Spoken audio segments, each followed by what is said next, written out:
La vicenda giudiziaria degli arrestati farà il suo corso. Ciò che l'inchiesta della DDA di Venezia sulle infiltrazioni della Camorra e del clan dei Casalesi a nord-est lascia è la consapevolezza di non dover più prevenire un fenomeno, ma di doverlo combattere sul campo, perché ormai radicato.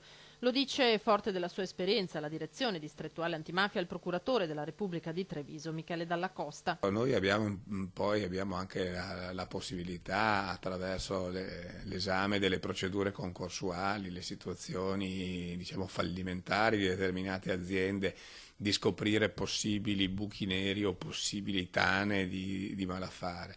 Però la lotta è impari e per la mancanza di risorse, soprattutto di personale e di capacità diciamo, di analisi di determinati fenomeni, capacità vorrei dire in tempo reale, perché i nostri tempi sono tempi necessariamente per la mancanza di risorse lunghi per l'accertamento di questi fatti. Veneto e Marca Trevigiana territori appetibili per una criminalità organizzata che si adatta alle zone in cui si insedia. Hanno la capacità di mettere il soggetto bisognoso nelle condizioni di essere lui a rivolgersi all'associazione criminale per avere un aiuto, piuttosto che subire degli atti intimidatori da parte dell'organizzazione criminale, che comunque è sempre in grado di esercitare questi atti intimidatori come e quando ritiene opportuno doverlo fare. Dalle carte dell'inchiesta emerge anche come i vertici dell'organizzazione che aveva preso piede sul litorale veneziano rimpiangessero la facilità con cui riuscivano a farsi anticipare fatture da Veneto Banca e Popolare di Vicenza. È una conferma dell'andamento generalizzato criminoso della banca, dai dirigenti più alti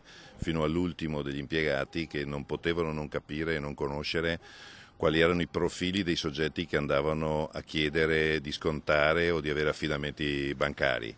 Le garanzie ci siamo accorti soltanto dopo anni che non esistevano minimamente, e qui c'è la responsabilità non solo degli amministratori, dei sindaci naturalmente che non hanno mai verificato questo, e dei revisori contabili.